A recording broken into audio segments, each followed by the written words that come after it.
Bonjour, ici Bruno Guglielminetti, très heureux de vous retrouver pour cette nouvelle édition de mon carnet, l'édition du vendredi 25 septembre 2020. Au sommaire cette semaine, on va parler avec le directeur général de l'Académie de la transformation numérique de l'Université Laval qui ressuscite l'enquête Net Tendance du CFRIO, enquête qui était disparue au mois de juin lorsque le CFRIO a fermé ses portes. On va parler de la vie et du commerce en pandémie et après la pandémie avec Jacques Nantel. On va également parler de LinkedIn avec la spécialiste en la matière Emmanuelle Petittot. Est-ce que la plateforme du monde des affaires profite de la pandémie pour mieux se positionner? Je me pose la question. Alors, je lui ai posé, vous allez voir, sa réponse est fort intéressante. Sinon, avec Jean-François Poulain, on va parler de dessin et de UX. Thierry Weber est là pour nous parler d'une application plutôt troublante. Et puis, Stéphane Ricoul s'intéresse cette semaine à Facebook, qui veut se positionner comme l'outil de la démocratie, rien de moins. Vous allez l'entendre, il y en a vraiment pour tous les goûts cette semaine. Je prends un moment, comme à l'habitude, pour saluer tout particulièrement 5 auditeurs de mon carnet qui ont laissé une trace quelque part sur les réseaux sociaux, sur le web ou sur les plateformes de distribution des podcasts pour marquer leur appréciation ou leur écoute du podcast. Alors cette semaine, salutations toutes particulières à Daniel Joly, Stéphane Collin, Christian Bellala, Maurice Goulet et Julie Fortier. À vous 5, merci beaucoup de votre écoute. Et puis merci à vous, que je n'ai pas nommé, mais qui m'écoutez en ce moment. Merci de m'accueillir entre vos deux oreilles cette semaine. Sur ce, je vous souhaite une bonne écoute.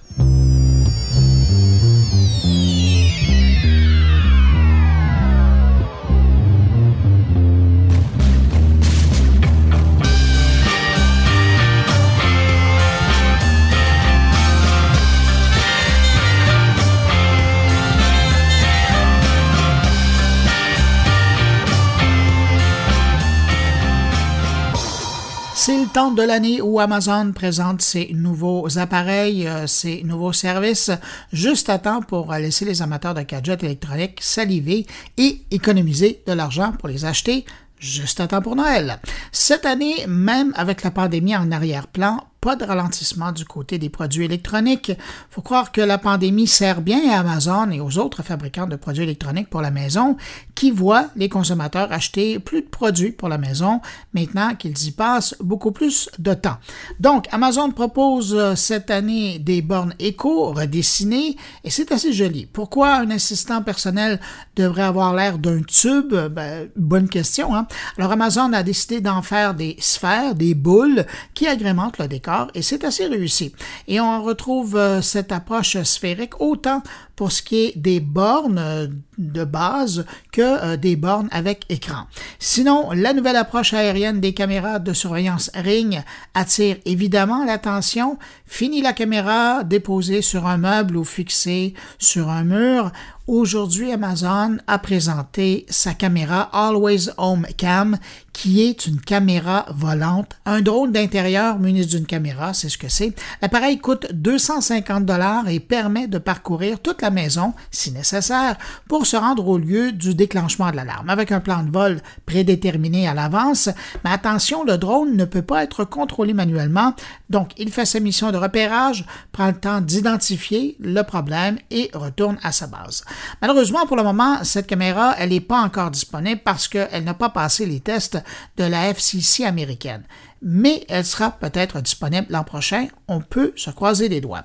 Finalement, et je terminerai là-dessus pour ce qui est des annonces d'Amazon, cette semaine, c'est également l'occasion d'annoncer son arrivée dans le monde du jeu en info nuagique. Amazon a annoncé Luna, son service en ligne qui devient de facto concurrent de Stadia de Google et de Game Pass de Microsoft. De base, Luna offrira un forfait qui comprend l'accès illimité à un catalogue d'une centaine de jeux vidéo pour 6 $ US par mois et en parallèle, la plateforme va offrir également des bouquets de chaînes comme par exemple cette chaîne d'Ubisoft qui donnerait accès aux jeux de l'éditeur pour quelques dollars supplémentaires par mois. On connaît malheureusement pas encore le coût de ces forfaits complémentaires, mais ça viendra. Alors j'ai bien hâte de voir ce service-là arriver au Canada parce que pour le moment, il sera uniquement accessible aux États-Unis.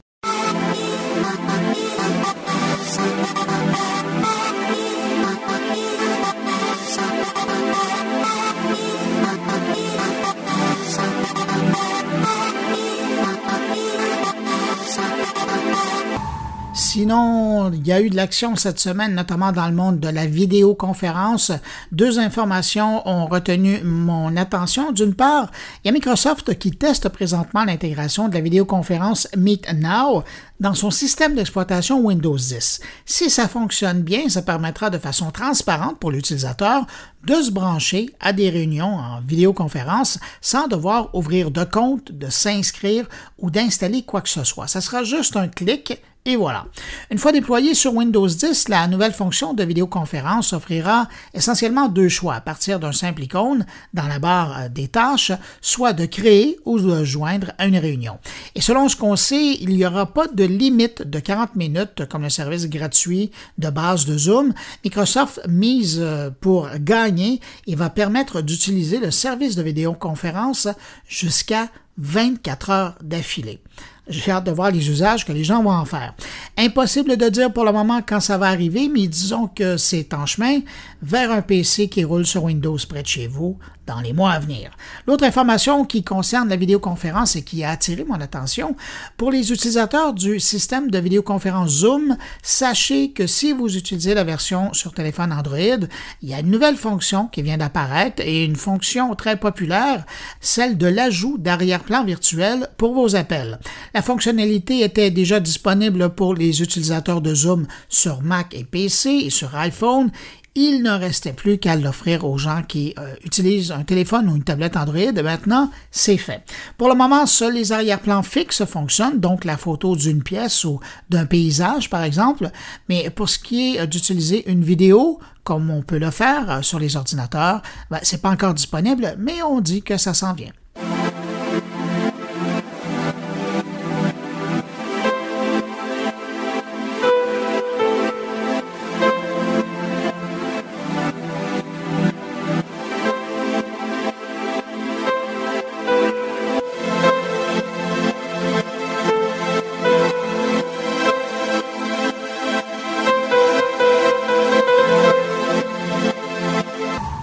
Après les tweets vocaux, Twitter est en train de se pencher sur la question de l'utilisation des messages vocaux pour sa messagerie privée. Un peu plus tôt cet été, je vous disais que Twitter testait auprès de quelques utilisateurs l'utilisation de la voix pour publier des tweets. Eh bien là, les choses avancent rondement et Twitter veut aller un petit peu plus loin en testant le message direct sonore avec les utilisateurs de Twitter, mais là, au Brésil. Une façon de tester la fonction avec un plus grand nombre d'utilisateurs avant son déploiement planétaire, si c'est concluant. Et je vous rappelle que pour ce qui est du tweet vocal, qui n'est pas encore disponible partout sur la planète, on parle toujours d'une publication sonore qui est limitée à 140 secondes. J'ai hâte d'entendre la suite.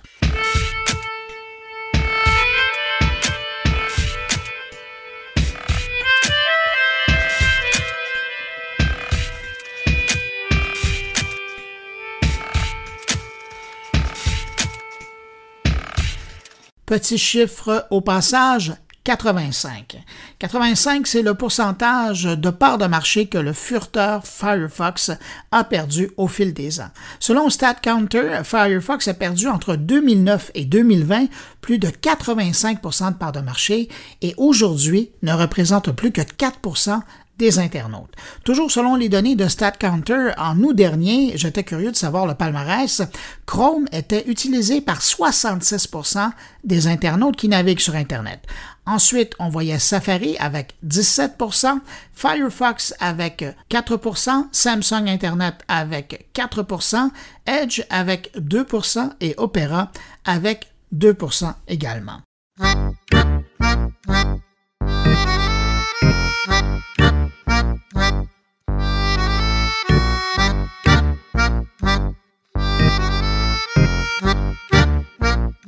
Une ancienne modératrice de YouTube a déposé une poursuite contre la plateforme. La plaignante dit avoir développé au cours des années des troubles dépressifs et un état de stress post-traumatique à la suite de son emploi de modératrice.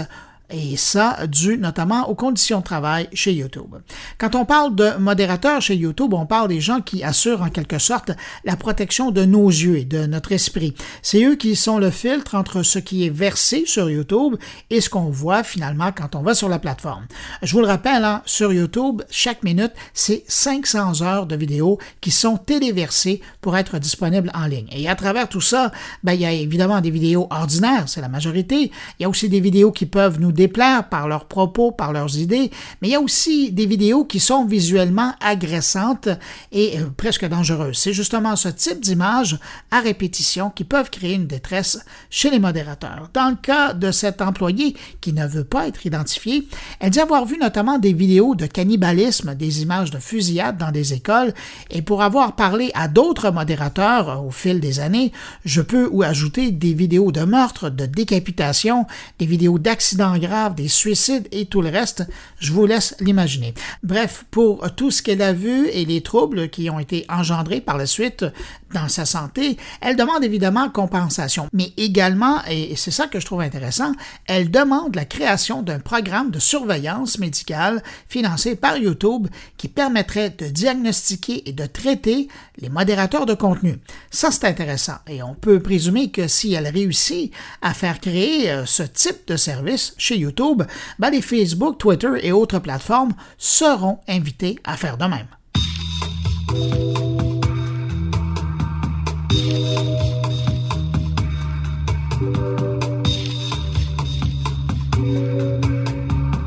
Cette semaine, les gens qui appréciaient l'enquête Net Tendance du CFRIO ont eu une très bonne nouvelle. L'Académie de la transformation numérique de l'Université Laval a annoncé qu'elle reprenait le flambeau, prenant la relève du CFRIO, qui a disparu en juin dernier, pour suivre les Québécois dans leur utilisation de la technologie et du numérique dans son ensemble. Pour en savoir plus sur l'Académie de la transformation numérique, qu'est-ce que c'est, mais aussi de connaître sa vision du Net Tendance et la suite des choses, je me suis entretenu avec le directeur général de l'ATN, Martin Noël. D'abord, avant de parler de la bonne nouvelle de la semaine qui vient de chez vous, si on prenait un instant pour parler de l'Académie de la transformation numérique, qu'est-ce que c'est au juste? C'est quoi sa mission? Sa mission, c'est d'aider, si on veut, la maturité numérique des Québécois. Donc, ça a parti d'un projet avec le gouvernement, donc pour aider tout l'appareil gouvernemental à augmenter leurs compétences numériques. Et de fil en aiguille, on a eu des contrats, entre autres, avec des ententes avec les assureurs. On travaille au niveau des PME, puis éventuellement, on aimerait aussi pouvoir le faire auprès des citoyens. Mais c'est ça. Donc, l'objectif, c'est vraiment d'essayer de développer les talents numériques et d'aider à augmenter la maturité numérique des Québécois. Si je disais que vous êtes la version moderne du CFRIO, est-ce que je serais loin de la réalité? Oui et non. Disons qu'on se complémente bien. Nous, on se concentrait principalement sur des formations, alors que le CFRIO était plus sur les mesures et les enquêtes. D'où l'intérêt de pouvoir travailler ensemble parce que les suites logiques des enquêtes souvent vont amener vers des formations ou nous donner des idées sur les formations qu'on devrait faire selon les résultats qu'on obtient. Alors, dans ce cas-là, l'adéquation, c'est assez facile à faire et d'où l'intérêt aussi de pouvoir travailler ensemble. Alors, comme je le disais, grande et très bonne nouvelle pour le monde de la recherche au Québec, aussi les entrepreneurs. Donc, c'était l'annonce que le Net Tendance reprend vie chez vous, grâce à vous. D'où vient l'intérêt de reprendre le flambeau du Net Tendance? Parce que vous auriez pu partir votre enquête à vous. Pourquoi reprendre le Net Tendance? Avec 20 ans d'expertise, puis on a été récupérer certaines personnes aussi du CFRIO qui avaient cette expertise-là. Pour nous, c'était beaucoup plus intelligent et beaucoup plus agréable de travailler avec quelque chose qui est déjà établi. Et en parlant avec les gens du CFRIO, c'est ce qu'on s'apercevait, c'est qu'il y avait vraiment cet esprit-là de ça existe, ça sert pour tous les Québécois, est-ce que ça peut continuer? Puis nous, on avait l'intérêt de continuer puis de garder, si on veut, le patrimoine. Donc, c'est là qu'on a eu l'idée de dire, je pense que ça serait intéressant de faire le travail pour aller les chercher puis travailler avec eux. C'est pas mal là-dessus qu'on a vraiment planché pour arriver à une entente pour pouvoir continuer. Au fil des années, on a vu que le net tendance, c'était autant pour l'usage des Québécois, des familles québécoises, des foyers québécois, que aussi, il y avait des enquêtes qui étaient plus, je dirais, par secteur, au niveau bancaire, au niveau gouvernemental, au niveau de la santé. Est-ce que vous, dans votre vision, ça se poursuit? Donc, autant l'utilisation du citoyen québécois que des différents secteurs de l'industrie du Québec? Oui, tout à fait. Il faut le faire. De toute façon, nous, on a de l'intérêt parce qu'on travaille beaucoup les formations auprès du gouvernement ou des différents secteurs. Donc, ça concorde encore bien. Il faut comprendre que c'est des outils qui servent aux chercheurs, aux étudiants. Je parlais à certaines personnes qui travaillent à l'ATN qui ont étudié, qui ont dit « Hey, je me servais de ces recherches-là dans mes études ».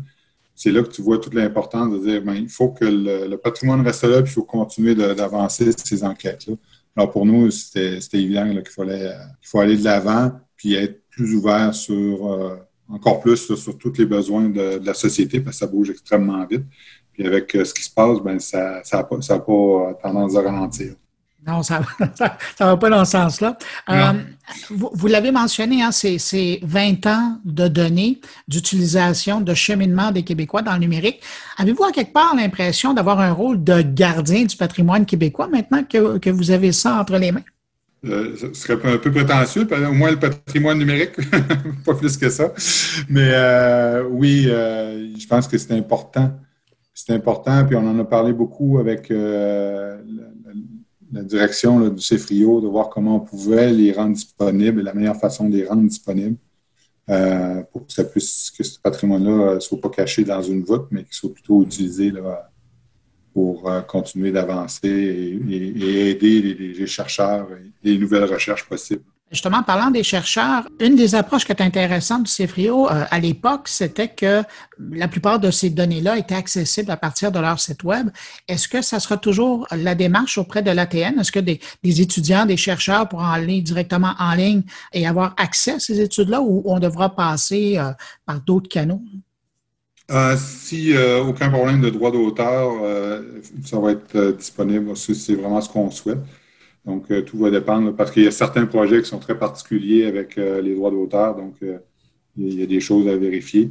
Mais sinon, pour tout ce qui est surtout notre tendance, on veut le rendre accessible le plus rapidement possible. D'ailleurs, il y en a déjà plusieurs années qui sont déjà disponibles sur notre site Web d'anciens travaux qui ont été faits justement sur le net tendance. Martin Noël, directeur général de l'Académie de la transformation numérique de l'Université Laval. Merci beaucoup pour cette très bonne nouvelle. Puis je pense qu'il y a bien du monde qui sont heureux de savoir que ça sera accessible à nouveau. Merci beaucoup. Ça fait plaisir. Merci.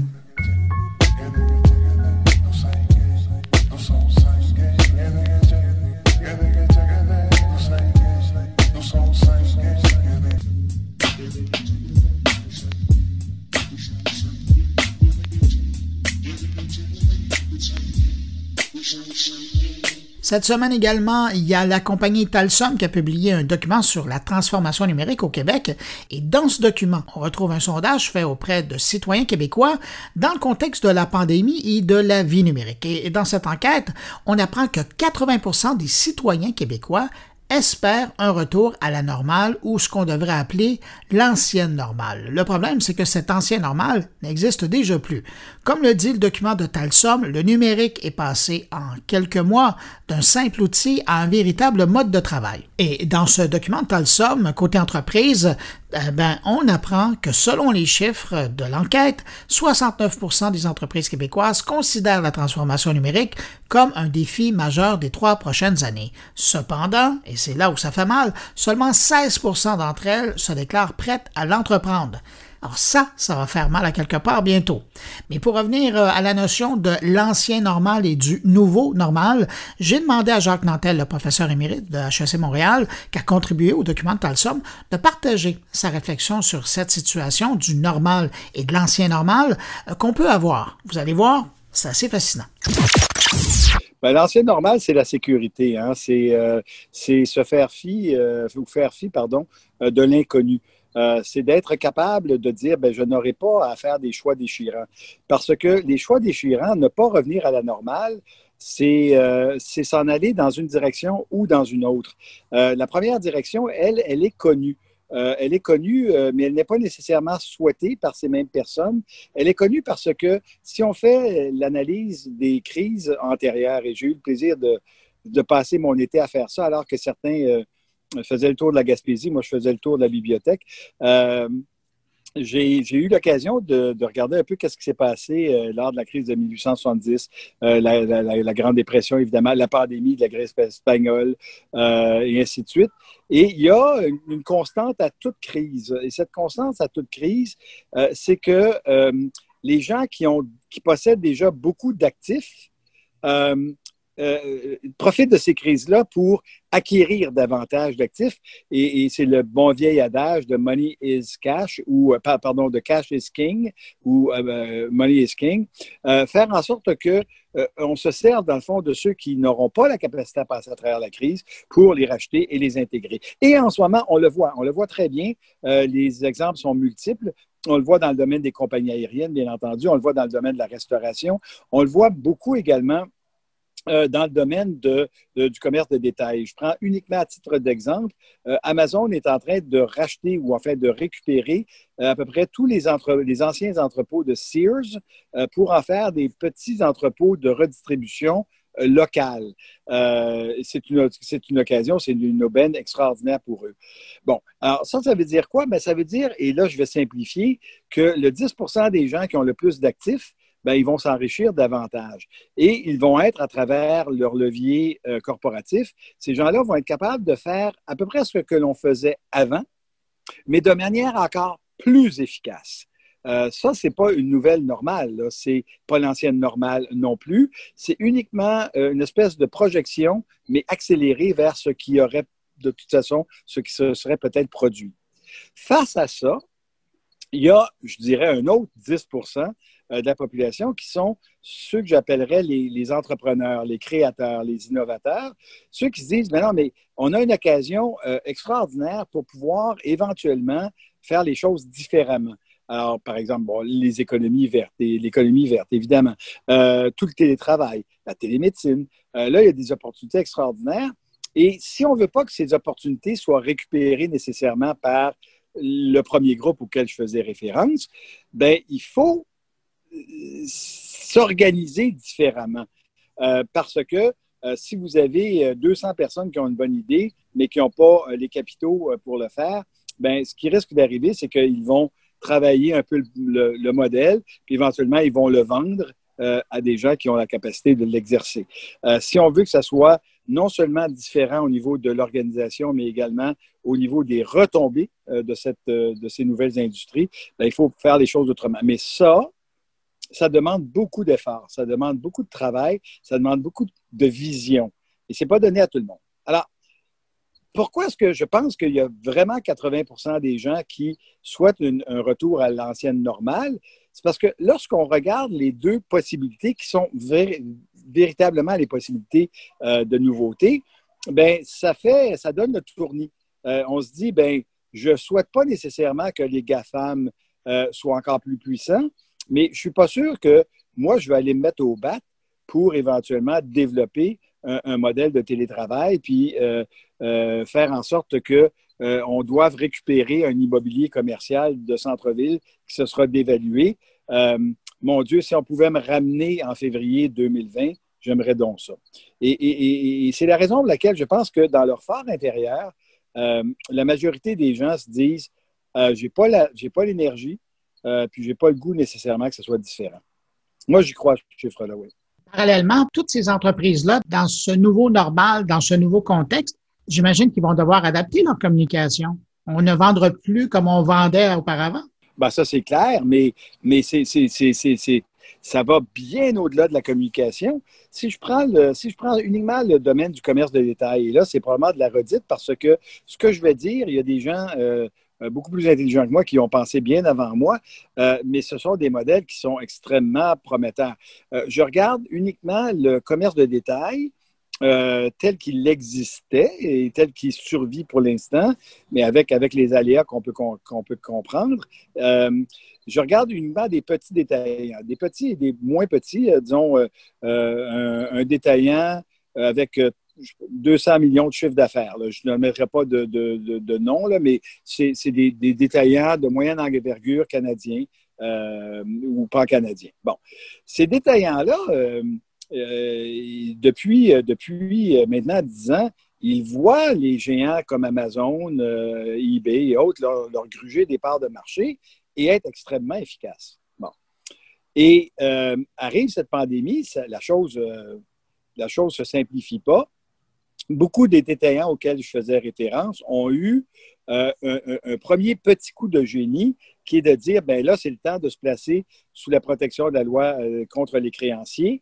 Mais dans le fond, ce qu'ils font essentiellement, c'est de dire, regarde, là, mon propriétaire, là, toi, le propriétaire qui me loue un espace dans un centre commercial, tu vas baisser mon bail parce que je ne suis plus capable d'y arriver. On en est là, hein, parce que toutes les déclarations des Aldo, Reitmans et autres de ce monde, dans le fond, c'est une grande partie d'échecs qui s'amorce. Mais cette partie d'échecs-là, elle ne sera pas suffisante parce que ça ne réglera pas, si ça règle une partie du loyer, ça touche peut-être 10-20 des coûts d'opération, pas plus. Le problème, il est ailleurs. Il est dans l'efficacité que ces détaillants-là n'ont pas. Et ce n'est pas parce qu'il y a une pandémie là, qu'ils vont l'acquérir, malheureusement. Et cette efficacité-là, pourtant, il y a moyen de l'acquérir, mais en pensant résolument de manière différente. Et c'est là où je vais m'appuyer sur des gens qui ont pensé bien avant moi. C'est d'être capable d'organiser ton commerce de détail dans une ville comme Montréal, Québec, Toronto, peu importe, de manière beaucoup plus intégrée, beaucoup plus concertée. Je m'explique. Si ce matin, je me lève, c'est un exemple que j'aime beaucoup utiliser, je me lève puis je me dis, ce soir, je reçois 6 personnes, pas plus, on comprendra pourquoi, mais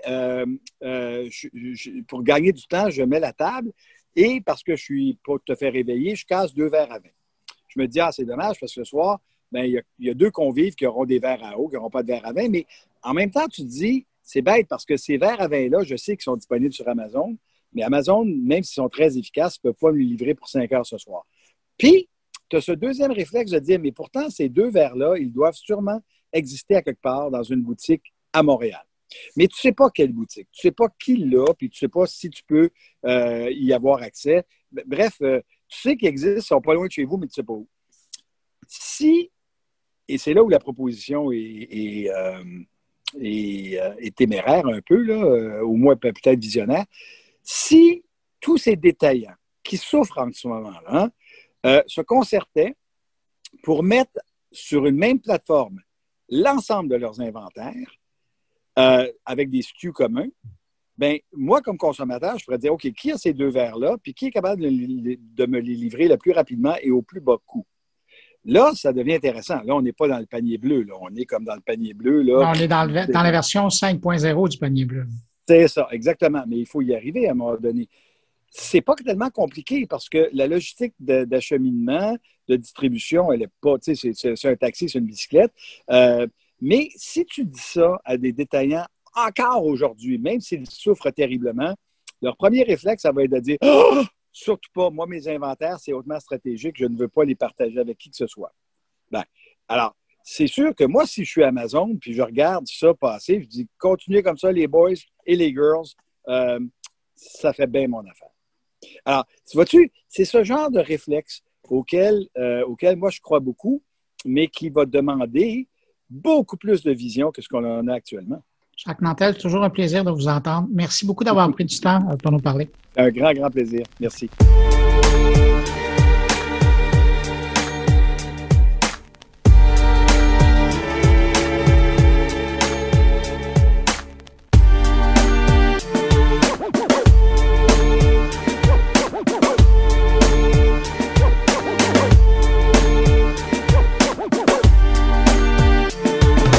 Après plus de 6 mois de pandémie, de télétravail, d'annulation d'événements professionnels de tout genre, je me demandais quel était l'état du réseautage et plus particulièrement si LinkedIn a pu depuis profiter, en guillemets, ou prendre avantage de la situation depuis quelques mois pour se positionner comme étant l'outil incontournable pour faire des affaires en 2020.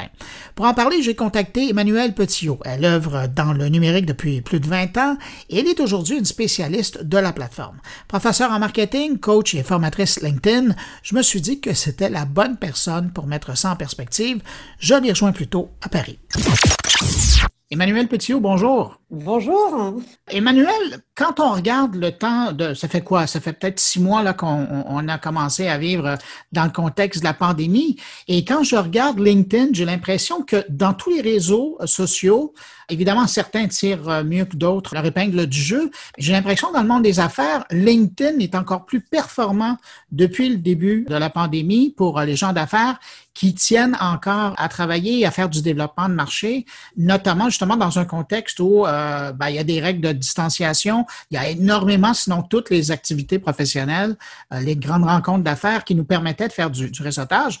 Là, ça n'existe plus. Là. On n'est plus que dans le virtuel. Selon vous, est-ce que LinkedIn en profite de cette pandémie? Absolument. On a vu, alors là, pour l'instant, j'ai les chiffres France. Donc, je suis désolée pour tous mes amis du Canada. On a gagné en France par rapport à la pandémie à peu près 1 million de nouveaux utilisateurs, Bruno. Pourquoi les personnes sont plutôt sur LinkedIn que sur d'autres réseaux sociaux? Le travail s'est arrêté pour la plupart des gens. Les choses qui étaient en route se sont arrêtées et les gens ont vraiment besoin d'échanger dans le milieu professionnel. On passe la plupart de notre vie au bureau, il faut le dire, sauf pour les personnes qui travaillent à mi-temps. Mais on a vraiment besoin de pouvoir de nouveau développer ses compétences, se former. Et on a vu une explosion de LinkedIn dans tout ce qui concerne les formations à distance gratuites ou payantes, les webinaires pour pouvoir développer ses compétences. Il y a aussi évidemment tous les formateurs qui étaient en présentiel, qui se sont, ou les conférenciers d'ailleurs, qui se sont retrouvés un petit peu gentiment le bec dans l'eau et qui ont dû pivoter toutes leurs conférences et leurs formations au digital. Donc, toutes ces personnes-là se sont mis en mode accéléré. Et donc, LinkedIn est devenu, et j'espère que ça va continuer en tout cas, pendant le Covid et maintenant encore post-Covid, en tout cas d'un point de vue de confinement, sur la plateforme ou The Place to Be, où il faut être pour développer ses compétences, un petit peu gagner du temps si les personnes ont eu peur aussi de perdre leur emploi parce qu'elles ne savaient pas où elles allaient aller, si leur entreprise allait avoir recours au licenciement ou pas. On a tous à ce moment-là eu vraiment peur. Et donc, LinkedIn est la plateforme de référence professionnelle. Et c'est pour ça justement que LinkedIn tire et tirera encore son épingle du jeu. Bon, évidemment, personne n'avait une boule de cristal, personne ne pouvait la voir arriver, cette pandémie-là, là, si on pense à il y a 1 an. Avez-vous l'impression que LinkedIn était prêt à accueillir ce virage à 180 degrés de bien des gens et bien des entreprises qui utilisaient jusqu'à maintenant la plateforme? Depuis le rachat de Microsoft, je pense qu'ils ont des grandes ambitions. LinkedIn a aussi, je l'avais publié d'ailleurs pendant le Covid, licencié aussi des salariés. De plus en plus, LinkedIn s'industrialise. S'y préparer ou pas, aucune société n'avait été préparée. Mais c'est pour ça d'ailleurs qu'ils lancent différentes choses assez régulièrement sur les stories pour essayer vraiment d'être sur un milieu professionnel, mais entre guillemets, je vais essayer de trouver un synonyme, moins, des fois on voit des publications qui peuvent être un petit peu barbantes, de pouvoir rapprocher humainement les gens qui sont dans un contexte professionnel. Et c'est ça vraiment que LinkedIn, en tout cas pour ce que j'en vois, essaye vraiment de faire, c'est d'être un peu moins lisse et un peu plus proche des gens, de faire vraiment du people to people, de pouvoir faire parler les gens avec eux. C'est aussi pour ça que les stories ont été inventées, pour créer vraiment de la proximité et pas des fois la froideur professionnelle qui a pu exister sur LinkedIn il y a encore 2-3 ans. Puis c'est intéressant parce que je vous écoute et j'ai l'impression que ce que vous me dites, ça va tout à fait dans la lignée de ce que vous avez comme approche avec vos clients. Quand on vous lit sur LinkedIn, on sent que vous poussez votre clientèle à développer leur marque, et particulièrement pour un individu, donc une personne qui travaille dans le domaine des affaires, développer sa marque personnelle sur l'environnement LinkedIn. Alors, quand je vous écoute, j'ai l'impression que dans le fond, aujourd'hui, les gens ont peut-être une opportunité encore plus grande de développer cette marque-là avec Vous avez mentionné les stories, mais d'autres outils qui sont disponibles sur LinkedIn. Moi, j'aime beaucoup les événements, par exemple. Ça rapproche vraiment les gens, les événements, les stories. Bon, les groupes, malheureusement, ne sont plus trop actifs. Moi, j'utilise mon canal à moi, vraiment, d'échange, c'est vraiment les messages privés. Moi, je ne fais aucune prospection sur LinkedIn, mais vraiment, j'aime bien parler aux gens. J'essaye toujours d'avoir au moins 10 rendez-vous téléphoniques par semaine avec des personnes qui sont dans mon réseau. Donc, c'est pour ça que du coup, les personnes qui sont dans mon réseau, je leur demande non pas d'être hyper actives, mais de temps en temps, qu'on puisse se tenir au courant des actualités des uns des autres. Pour moi, le problème qu'il y a sur LinkedIn actuellement, c'est que notre fil d'actualité est basé que sur nos précédentes recherches. Donc, si on n'a pas liké ou commenté un post, au bout de 2-3 fois, cette personne-là, vous ne la verrez plus parce que le post est montré à un certain pourcentage et très réduit de vos nombres d'abonnés et de vos contacts. Je trouve ça un peu dommage. Donc, il y a des gens que j'ai perdu de vue comme ça. Et ça, par contre, je trouve ça un petit peu dommage.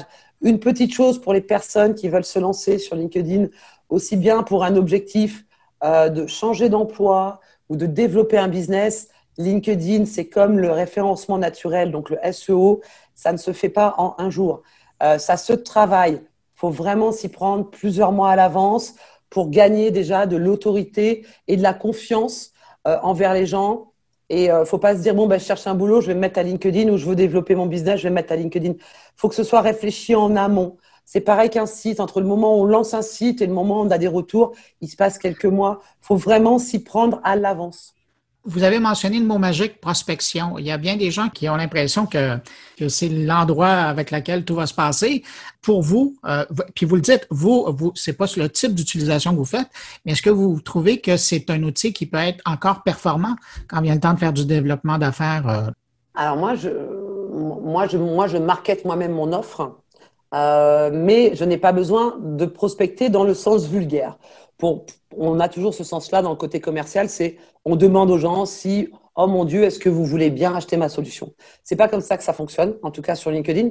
Pourquoi? Parce que déjà, il faut travailler sa marque, il faut travailler son profil. On commence par les fondations. Ça tourne toujours à peu près dans le même rond, de toute façon. Et ensuite de ça, il faut créer une relation de confiance. Il faut donner avant de recevoir.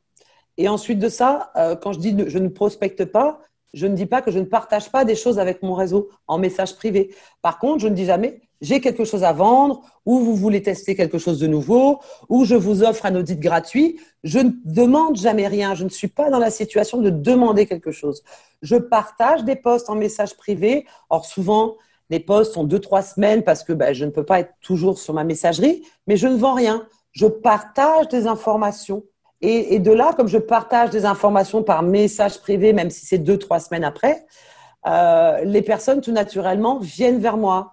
Non pas parce qu'elles se sentent redevables que je leur ai donné quelque chose, parce qu'au fur et à mesure que je fais ça régulièrement chaque mois, elles se disent, la personne, elle ne me demande jamais rien. Elle me dit jamais, est-ce que vous voulez ma solution? Vous voulez télécharger un livre blanc? Vous voulez télécharger un checking? Vous voulez un audit gratuit? Je ne leur demande jamais rien. Je ne leur propose même jamais rien. Par contre, je leur donne, au cas où ils ne l'ont pas vu, un de mes posts. Et de là, ce n'est pas pour moi de la prospection. Vous voyez la différence? Subtil. C'est le don. Le don. Non, mais c'est ça. C'est le don de quelque chose. On est dans le positif, on donne quelque chose. Exactement. Exactement. Et puis souvent, je souhaite aussi une bonne année. Pendant la pandémie, j'ai passé à peu près 50 coups de fil par semaine parce que j'avais un peu plus de temps moi aussi. C'est vraiment de donner quelque chose. Moi, j'aime beaucoup les messages privés. Je fonctionne énormément en message audio. Alors, je sais qu'il y a David, du coup, Quentin, qui fait beaucoup de vidéos. Moi, j'aurais aimé pouvoir faire beaucoup de vidéos en message privé. Malheureusement, je pense que je devrais être 3 personnes différentes et travailler 150 heures par semaine, ce qui n'est pas possible. Je trouve que plus ça va, plus il faut personnaliser les choses. Et quand je dis personnaliser les choses, c'est pas seulement bonjour, madame Intel. C'est vraiment demander tout simplement aux gens comment ils vont, qu'est-ce qu'ils font, quels sont leurs objectifs de l'année. Enfin, si vous ne vous intéressez pas aux gens, les gens ne vont pas s'intéresser à vous. Oui, dans le fond, c'est ce qu'on fait dans la vraie vie, transporté dans le monde virtuel. Emmanuel, en terminant, quand on regarde l'usage qu'on a fait depuis plusieurs mois de LinkedIn dans le contexte d'affaires, est-ce que vous avez l'impression que si un jour on retourne à quelque chose qui ressemble à ce qu'on connaissait auparavant, avez-vous l'impression que notre utilisation de LinkedIn va changer dans les années à venir de parce qu'on a découvert dans les mois passés? Ah, j'adorerais, comme vous l'avez dit au tout début, avoir une boule de cristal. Il y a des choses, bon, il y a pas mal de gens qui pensent que LinkedIn est devenu Facebook. Il y a d'ailleurs des articles qui sont parus sur LinkedIn est en train de se Facebookiser. Enfin voilà. Je pense qu'il y a malheureusement beaucoup de personnes qui publient des contenus inintéressants. Je ne donne pas de nom, mais il y a des choses vraiment inintéressantes. Bonjour, vous vous levez à quelle heure? Votez pour oui, votez pour non. Enfin bon, voilà, franchement, il y a vraiment des fois, on se demande. Par contre, de publier un sondage pour savoir quand vous devez faire un live, oui, moi ça je l'ai fait, mais il y a des choses qui sont. J'ai pas envie que les personnes qui viennent de Facebook ou qui sont des pseudo gros hackers et voilà viennent pourrir LinkedIn et c'est vraiment ce dont j'ai peur. Il y a beaucoup de gens qui viennent pourrir LinkedIn. Mettez un commentaire et je vous l'envoie en lien privé, qui passent par des pods automatiques où les réponses sont préfaites et qui n'ont aucun sens. Et j'aimerais vraiment que LinkedIn développe, signaler le post. J'ai l'impression que c'est un pod automatique parce que moi, je trouve ça horrible. Et en plus, ça vraiment pour l'image de marque. Oui, non, non, oui, super, je trouve ça, mais horrible. Vous vous grillez tout seul. Et ça, j'aimerais vraiment qu'il y ait des développements pour parer à des petits profiteurs qui se pensent plus malins que les autres et qui passent par des choses automatiques pour doper artificiellement une croissance et qui se grillent, mais carrément. Et ça, c'est vraiment le genre de développement que j'aimerais avoir. Maintenant, pour le développement sur le marché, je pense qu'il faut le prévoir avant. C'est quand même on commence à créer sa société et qu'on a son positionnement, de commencer LinkedIn en même temps que le développement de son site web et de ne pas le commencer après. On ne se dit pas, la communication, c'est la dernière chose. Non, non, non. Vous devez analyser qui sont vos concurrents, quel genre d'abonnés ils ont, à quelle heure ils publient, ce qui fonctionne. Vous devez vraiment faire une analyse de secteur et concurrentiel de chaque personne. Et ça, je vous assure, ça prend des heures et des heures. Donc, regardez vos concurrents, ce qu'ils publient, qu'est-ce qu'ils publient, quels sont le nombre de commentaires, le nombre de vues, qu'est-ce qui a marché ou pas. Il faut vraiment faire une analyse fine sur LinkedIn, non pas pour faire comme les autres, mais pour faire encore mieux que les autres. Et non pas copier, mais s'inspirer du style de contenu qu'ils ont, des heures où ils publient si ça a marché, puisque vous avez les mêmes cibles éventuellement que vos concurrents. Donc, d'aller dans une analyse aussi fine, du coup, que le SEO sur l'analyse de LinkedIn. Manuel Petitot, professeur en marketing et coach / formatrice LinkedIn, conjoignée à Paris. Merci et je trouve ça fascinant. C'est toujours plus fort que vous de donner des conseils. Merci, au revoir et à une prochaine. Merci, à très bientôt.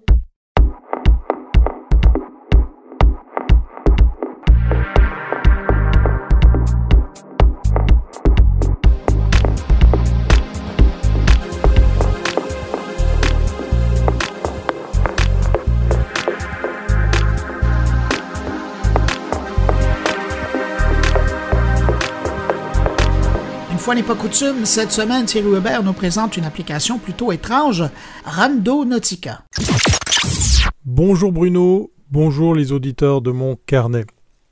Aujourd'hui dans cette chronique, j'ai très envie de vous parler d'une application, certes déjà lancée depuis le 22 février dernier, mais qui continue à faire parler d'elle.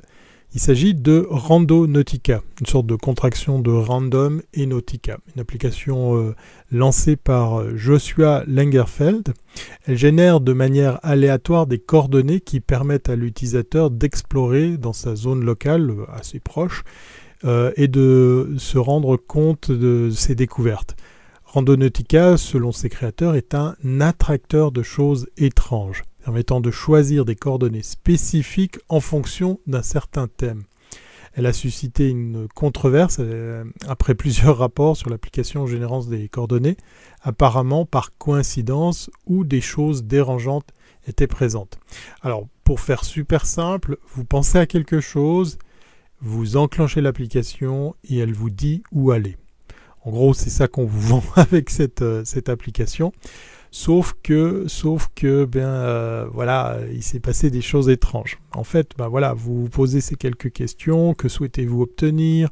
Choisissez votre source d'entropie. Ils aiment bien utiliser des termes un peu comme ça, d'érudits. Avant de devoir effectivement se concentrer sur notre intention pendant que l'app va chercher des coordonnées qu'elle vous proposera.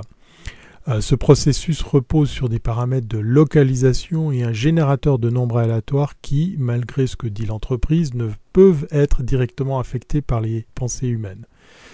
Oui, voilà, ça reste à prouver. D'ailleurs, j'ai également entendu parler de cette application au travers de propos que je vous fais en fait écouter par un célèbre youtubeur suisse qui n'est autre que le grand JD, alias Julien Donzé, qui lui aussi s'est amusé à décortiquer cette application. Je vous laisse savourer un petit extrait de la chaîne YouTube du grand JD. Aujourd'hui, nous allons parler d'une mystérieuse et dangereuse application qui fait parler d'elle depuis un moment. Sur les réseaux sociaux, TikTok, Facebook, YouTube, Reddit, mais aussi dans les médias. D'ailleurs, même le New York Times en a parlé dernièrement. Peut-être que vous connaissez déjà son nom, Randonautica. L'idée de cette application, c'est de vous faire bouger et partir à la découverte de lieux inattendus, près de chez vous. C'est vraiment ce type d'application qui mélange un petit peu la réalité où il faut se déplacer pour de vrai dans un endroit avec des coordonnées sur une application, genre Pokémon Go. Je vous explique comment ça fonctionne, vous lancez l'application, vous pensez à quelque chose, et là, bam, elle vous génère des coordonnées qui sont en fonction de ce que vous avez pensé dans votre tête. Ça paraît être un épisode de Black Mirror de la science-fiction, vous inquiétez pas, tout ça est faux évidemment, mais beaucoup de personnes ont eu des résultats et des surprises étonnantes en utilisant l'application. Alors voilà, on va s'intéresser à ce phénomène, on va aller expérimenter tout ça, mais juste pour que vous compreniez bien, voici une petite démo. Donc là, j'ai l'application, je la lance tout simplement, et à partir de ce moment, il faut que je pense à quelque chose, une intention. Je prends un truc au bol comme ça, je vais le dire à haute voix, comme ça vous l'avez aussi. Allez, au bol, jeu vidéo, trop bien. Voilà, elle m'a trouvé des coordonnées qui sont à 42 cm de moi. Comment c'est possible? Attendez, là il y a un bug. Alors pour revenir sur cette application, pourquoi elle fait parler d'elle? Parce qu'effectivement, de nombreux endroits où les utilisateurs ont été envoyés depuis qu'elle existe, généralement, c'est pas des trucs très très remarquables, c'est des parkings, des prairies, il y a pas mal de plans d'eau.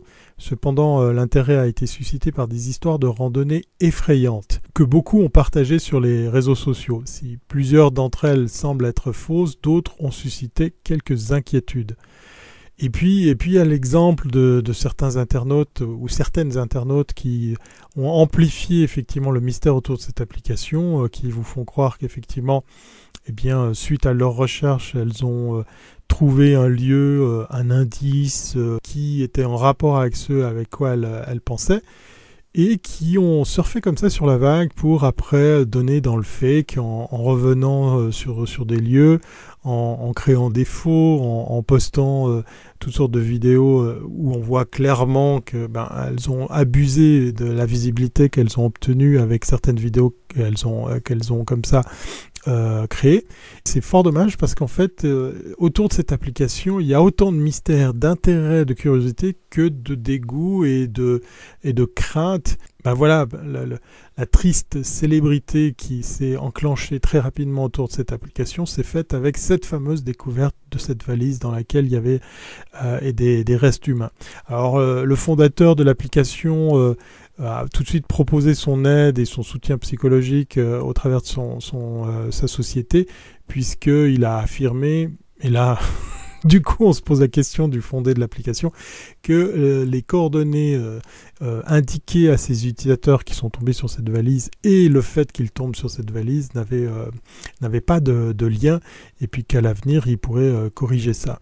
Moi, je me pose ici une question toute simple. Qu'est-ce qui passe dans la tête des utilisateurs qui décident d'installer cette application et qui pensent simplement qu'en se concentrant sur un thème, sur un sujet, cette application puisse les amener à un lieu en rapport avec leurs pensées, leurs objectifs, leurs souhaits. Alors oui, de nouveau, il y a eu plein de coïncidences où effectivement, ça s'est bien terminé pour les internautes, mais pour 90% des cas, on doit quand même se poser la question et du coup se dire est-ce que j'ai bien fait d'installer cette application ou pas. Voilà, la question reste ouverte. On est au mois de septembre. Cette application a vu le jour en février et elle continue à faire parler d'elle. Si vous aussi, vous avez envie d'en savoir plus, ou pire, vous avez installé cette application, chose que je n'ai pas faite pour ma part, eh bien, je serais très heureux d'entendre vos retours, vos feedbacks et autres retours d'expérience sur cette random randonnée ou Nautica. Voilà, vous choisissez comment vous voulez l'appeler, sur les éventuelles découvertes que vous auriez pu faire. Voilà, pour le moment, je vais suivre mon GPS et remonter à bord de Yoko pour une route que je connais bien, puis un objectif que j'ai clairement défini. Allez, je vous dis à très bientôt si c'est pas avant.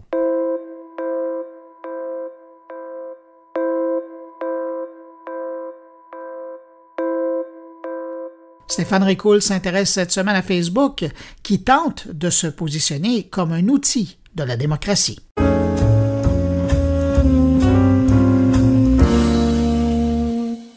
Billet d'opinion paru dans le New York Times le 18 septembre dernier par le chroniqueur Jamel Bouie.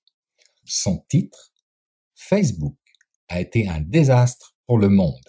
Combien de temps encore allons-nous laisser sa plateforme fomenter la haine et saper la démocratie ?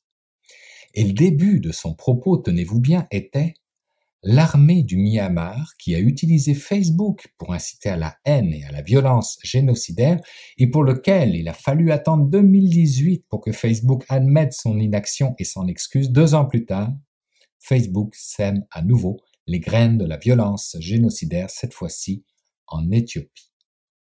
Pourtant, Mark Zuckerberg veut clairement que le public le considère, lui et sa société, comme des partenaires dans la défense de la démocratie. Au début de ce mois, il a annoncé des mesures visant à limiter la désinformation liée bien évidemment aux élections et à mettre fin à la répression des électeurs ainsi qu'à soutenir les efforts visant à aider les Américains à s'inscrire et à voter. Trop gros pour ne pas s'en soucier, a déjà dit le commissaire européen Thierry Breton en parlant des GAFA, qui doit dévoiler, quant à lui, d'ici la fin de l'année, le Digital Services Act, un nouveau cadre légal qui a pour objectif de mieux surveiller la manière dont les grandes plateformes étendent leurs activités, s'attaquent à la désinformation ou encore gèrent les données personnelles. Une sorte de loi antitrust à l'européenne, puisque en cas d'abus de position dominante, elle forcerait l'abandon de certaines activités. Je cite ici Thierry Breton qui dit « C'est comme pour les banques, vous avez plus de flexibilité pour les petits acteurs, mais quand vous devenez systémique, de nouvelles règles doivent s'appliquer. » Et c'est l'Irlande qui a ouvert le bal en intimant au groupe de Mark Zuckerberg de suspendre le transfert des données de ses utilisateurs européens vers ses centres de données localisés aux États-Unis sous peine d'amende pouvant aller jusqu'à 4% de son chiffre d'affaires annuel, soit, dans le cas précis de Facebook, près de 2,8 milliards de dollars. Et Facebook n'est pas la seule visée, puisque Dropbox, Google, Twitter et d'autres ont installé leur siège européen en Irlande, pour toutes les raisons que l'on connaît, et sont donc également concernés par cet aspect de transfert des données d'utilisateurs. Ils sont désormais avertis. Devant cette obligation de restructurer un pan important, voire complet, de son architecture cloud pour isoler totalement le stockage et le traitement des données de ses utilisateurs européens, Facebook a d'ores et déjà fait savoir qu'il lui serait impossible de se conformer à cette demande et menace tout simplement de ne plus assurer le bon fonctionnement de Facebook et de Instagram dans l'Union européenne, rien de moins. Un petit rappel ici au bras de fer d'une autre époque entre Google et l'Espagne. Cela dit, on parle ici de 400 millions d'utilisateurs. Entre vous et moi, je vois mal comment une entreprise pourrait délibérément faire une croix là-dessus, même lorsqu'elle s'appelle Facebook la toute-puissante. Et d'un autre côté, on parle d'une bataille de toute façon juridique qui s'est déclenchée lorsque la Cour de justice européenne a invalidé le Privacy Shield, un accord qui autorise les grandes entreprises numériques et plateformes sociales américaines à opérer le transfert des données de leurs utilisateurs européens vers les États-Unis. sous prétexte d'une incompatibilité avec le règlement général sur la protection des données personnelles, j'ai nommé le RGPD, qui est entré, pour rappel ou pour mémoire, en vigueur en Europe il y a 2 ans maintenant.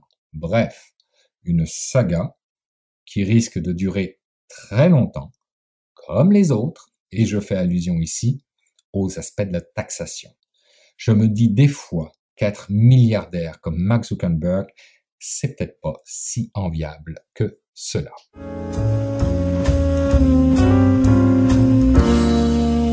C'est maintenant le temps d'aller rejoindre mon ami Jean-François Poulain. Salut Jean-François. Bonjour Bruno. Jean-François, cette semaine, tu nous parles de dessin et de UX. Ben oui, parce que dans toute la panoplie des outils qu'on peut utiliser dans l'UX, le dessin en fait partie. Il y a des gens même qui commencent à donner des formations là-dedans. Quand on fait beaucoup dans la partie atelier, là, très en amont, on peut amener à peu près tout le monde à dessiner. Et il y a même des endroits où des cours ont été donnés comme ça, où les gens se sont appropriés ça pour tous les meetings. Puis tu sais comment, en tout cas moi, quand j'étais jeune, je l'utilisais beaucoup en classe. C'était pas tout à fait encouragé, mais il y a quelque chose à travers le dessin qui fait qu'on se rappelle beaucoup plus des choses qu'on vit pendant un meeting ou pendant un cours ou pendant une conférences qui font que dans le dessin, il y a quelque chose qui passe. Et puis, il y a des façons d'apprendre ça, puis il y a des glossaires que tu peux te développer. Et puis, cette semaine, j'ai fait une entrevue avec Suzanne Decrème, qui est en France, qui est en Provence, la chanceuse, et qui me parle de ça parce qu'elle est facilitatrice graphique ou facilitateur graphique dans une entreprise. Donc, elle fait beaucoup d'évangélisation en général pour le UX, mais à travers ça, elle utilise aussi beaucoup le dessin pour faire comprendre aux gens la valeur aussi du partage qui nous amène à faire des beaux processus UX. Bon, parle-moi de ça. Arriver à parler en audio de dessin, il faut le faire. Jean-François, merci d'avoir relevé ce nouveau défi pour nous. On écoute ton entrevue tout de suite, puis on se retrouve la semaine prochaine. Parfait. À la semaine prochaine, Bruno. Merci. Salut. Bye. Bye. Professionnellement, je suis lead d'expérience utilisateur à Supralog et je travaille sur divers projets variés dans différents domaines. Il y a le sport, le médical, les associations, la chaîne du froid. Et j'ai également ce rôle important d'évangélisation de l'UX au sein de l'équipe. Et on va dire que c'est la partie que je préfère.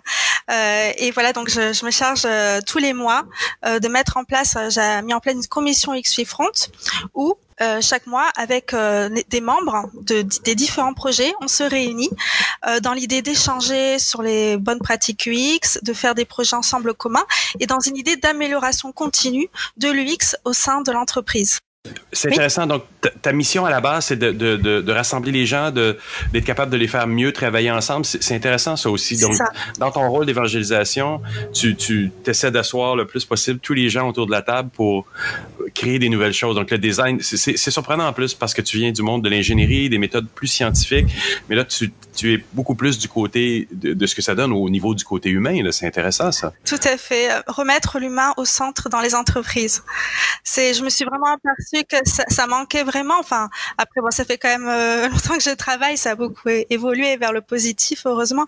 Mais c'est vrai que vraiment, cette idée de mettre l'humain au centre, de donner du sens aux choses, à ce qu'on produit, aller à la rencontre des utilisateurs, ce qu'on en oublie parfois. On veut parfois livrer trop vite les choses. Vraiment se remettre en question, prendre à réitérer, à utiliser vraiment l'intelligence collective. En fait, chacun a des idées. Prendre le temps autour d'une table de brainstormer, avoir cette phase d'idéation.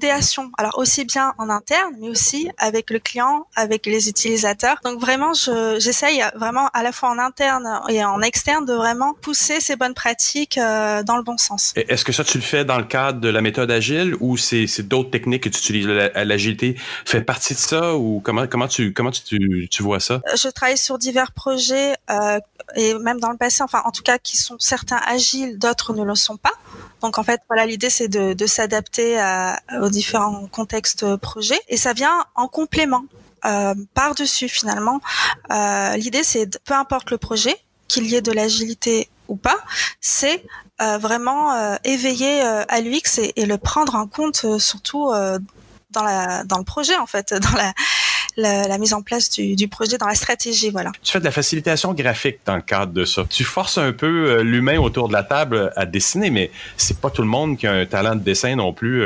Quand on parle des programmeurs ou des gens qui sont dans des équipes informatiques ou autres, ou du numérique en général, c'est pas nécessairement des dessinateurs. Comment t'amènes cette notion-là de facilitation graphique dans le cadre de l'expérience utilisateur? Dans le cadre de l'expérience utilisateur, c'est par exemple justement dans l'animation d'atelier, c'est faciliter graphiquement, c'est pas uniquement faire un dessin, c'est vraiment un support. Ça va être par exemple, ça peut s'exprimer de différentes façons. Par exemple, on peut utiliser par exemple le scribing, qui est bien particulier, où là l'idée ça va être de capter graphiquement en live une réunion, une rétrospective, une conférence, où là ça va permettre aux personnes, finalement ça va faciliter graphiquement dans le sens que ça va permettre de créer une vision commune aux différentes personnes présentes. Ça va permettre également de faciliter la compréhension, de synthétiser et de mieux mémoriser aussi. Oui, c'est ça. Mais il y a quelque chose qui fait que quand on dessine en écoutant quelque chose, ça rentre plus facilement dans notre cerveau, on dirait. Tout à fait, exactement. Il y a des études en neuroscientifiques qui ont montré que prendre des notes visuelles a pour bienfait d'aider à mémoriser 6 fois mieux qu'une personne prenant des notes traditionnelles. Et ajoutons à cela que la concentration est améliorée de 29%. Quand même, c'est intéressant. Ouais. Oui, je recommande vraiment, même dans le système éducatif, de vraiment utiliser ces techniques, de combiner finalement le texte et l'image pour une meilleure mémorisation. Et oui, en fait, finalement, par une image vaut plus que 1000 mots. En fait, on arrive à stocker beaucoup d'informations dans une image, donc ça aide à la mémorisation. Et moi-même, c'est pour ça aussi que, naturellement, en fait, pour moi, c'est un vrai plaisir. Je me mets à sketchnoter. Donc, sketchnoter, la différence, c'est, on va dire, dessiner sur une feuille, donc soit en direct ou en différé, donc une conférence par exemple, et je le fais naturellement parce que ça va vraiment m'aider à mémoriser pour moi-même et aussi pour le partager aux autres. J'apprécie aussi cet aspect-là de partage pour les autres aussi. Ça fait aussi pareil une fiche résumée. Voilà. Tu parlais aussi tout à l'heure de scribing. Qu'est-ce que tu entends par là? J'ai déjà entendu dire qu'il y avait des façons de se créer une espèce de répertoire qui devient un alphabet personnel à travers des petits dessins. Le scribing, ça en fait partie. J'avais réalisé l'initiation à la facilitation graphique dans le cadre de l'événement Riviera Dev, qui a lieu une fois par an à Sophia Antipolis, justement pour donner des astuces et des billes pour pouvoir finalement, en fait, c'est sketchnoter, faciliter graphiquement vraiment en live. Donc, c'est ce qu'en fait, en vérité, tout ce qui est sketchnote, scribing, on n'a pas besoin c'est accessible à tout le monde en réalité. C'est vraiment des astuces, c'est arriver à dessiner vite. Donc pour ça, l'idée c'est de ne pas faire des œuvres d'art, c'est vraiment des formes simples, des symboles simples. Et l'idée, voilà, c'est par la mise en place se faire un glossaire finalement d'icônes, de style de texte, voilà, un ensemble d'illustrations très simplifiées, justement pour permettre de arriver à aussi rapidement dessiner. C'est intéressant. Donc, je pourrais prendre, par exemple, des clients qui sont dans une institution bancaire et littéralement les faire dessiner. Parce que là, je suis sûr qu'il y a des gens qui nous écoutent et qui se disent « Ouais, mais non, mais c'est bon, c'est pour les designers. Moi, je serais jamais capable de faire un truc pareil. » Mais toi, si je te donnais une salle remplie de banquiers, tu arriverais à les faire réaliser que le dessin peut leur servir dans des réunions? Oui, tout à fait. Par de l'initiation à la facilitation graphique, tout à fait, on peut apprendre, ça s'apprend. Et c'est pour ça aussi, je l'avais réalisé dans le cadre de Riviera Dev. C'était pour apprendre, voilà, avoir une boîte à outils pour les développeurs, justement, quand ils organisent des réunions techniques, voilà, qu'ils puissent rapidement au tableau réaliser des schémas, ou alors eux-mêmes pour des sketchnotes techniques, et vraiment pour les aider à communiquer. Ça va faciliter la communication. Oui, c'est ça. D'ailleurs, je voulais te poser la question, à quoi ça sert une fois que c'est fait ou une fois que c'est acquis? Ben, c'est communiquer, j'imagine, en partie, là. Oui, faciliter la communication. C'est ça, exactement. Faciliter pour mémoriser, pour créer vraiment une vision commune dans l'équipe, pour que également l'équipe adhère. Finalement, quand on est face à plusieurs problématiques, on a la recherche de solutions. Ça va vraiment aider à aller vers la solution, parce que finalement le fait de mettre visuellement et la solution, on va pouvoir ensemble dialoguer, déplacer, modifier aussi par l'utilisation de post-it, parce que finalement facilitation graphique c'est vraiment une méthode très visuelle, donc par tout ce qui est mind mapping, post-it, on va déplacer et l'utilisation des images et justement créer cette vision commune. Et voilà, l'équipe adhère et dit c'est vraiment sur ça qu'on veut partir. Et le fait que ce soit gravé, ça facilite vraiment les réunions. Au lieu de tourner autour du pot, vraiment à la fin on se dit mais voilà, on part sur ça, go, qui prend les actions, on fait, on démarre. Est-ce que c'est encore quelque chose qui est possible de faire dans des réunions maintenant qu'on est complètement en ligne? Je veux dire, les gens ne peuvent pas nécessairement montrer leur dessin, ça peut être un peu plus lourd, mais est-ce qu'il y a des choses que tu as fait depuis Oui, tout à fait, avec les outils comme j'utilise un peu Mural, mais aussi beaucoup Freehand sur InVision pour animer les ateliers en ligne, justement par rapport au Covid. Et voilà, c'est l'utilisation aussi de la façon graphique où on met des images derrière, soit dessinées à la main, soit on peut très bien récupérer un dessin déjà dessiné, et l'utilisation de post-it justement pour amener l'équipe vers une prise de décision.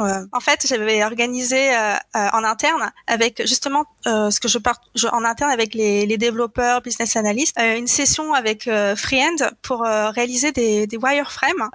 Avec Freehand, c'est très très facile de pouvoir faire des écrans. Et du coup, donc une phase individuelle vraiment où chacun imagine des idées.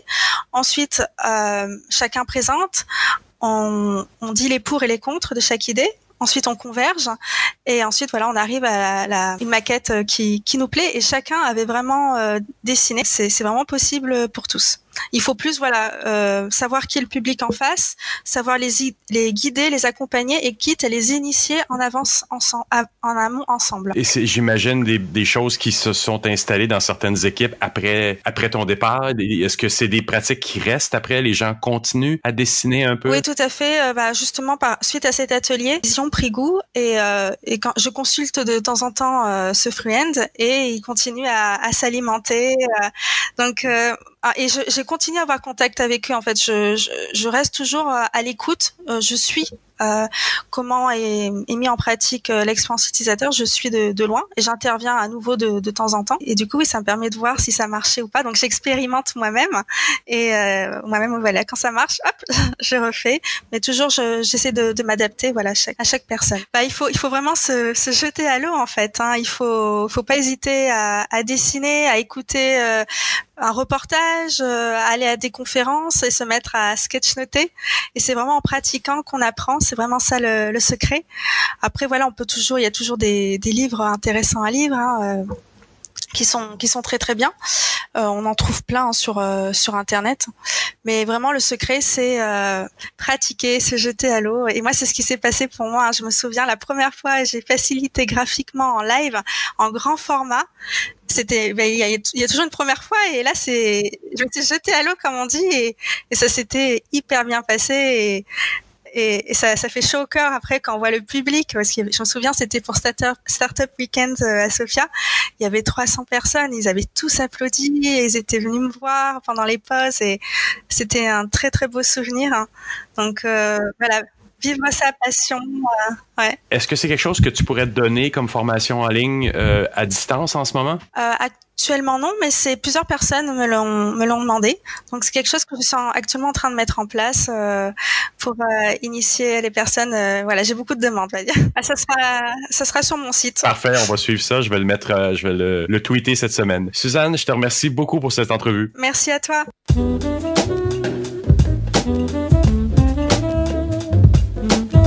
Ben voilà, c'est déjà tout pour cette édition de Mon Carnet. On espère que vous avez apprécié. Merci à nos invités, merci à mes collaborateurs d'avoir été là. Jean-François Poulain, Thierry Weber, Stéphane Ricoul. Merci messieurs. Je vous le rappelle, n'hésitez pas à passer le mot autour de vous si vous pensez que Mon Carnet peut intéresser vos amis, connaissances. C'est simple, vous les invitez à nous trouver sur leur plateforme préférée de distribution de balado ou vous les invitez tout simplement à passer sur mon blog moncarnet.com. Et si vous désirez me laisser un mot, vous pouvez le faire en passant par les réseaux sociaux, en utilisant le hashtag #moncarnet ou en utilisant l'adresse podcastmoncarnet en un mot @gmail.com. Ou encore, vous passez sur le blog moncarnet.com. Je vous lis tous les commentaires. Merci d'avoir été là. Je vous retrouve la semaine prochaine pour une nouvelle édition de Mon Carnet. Au revoir. Portez-vous bien.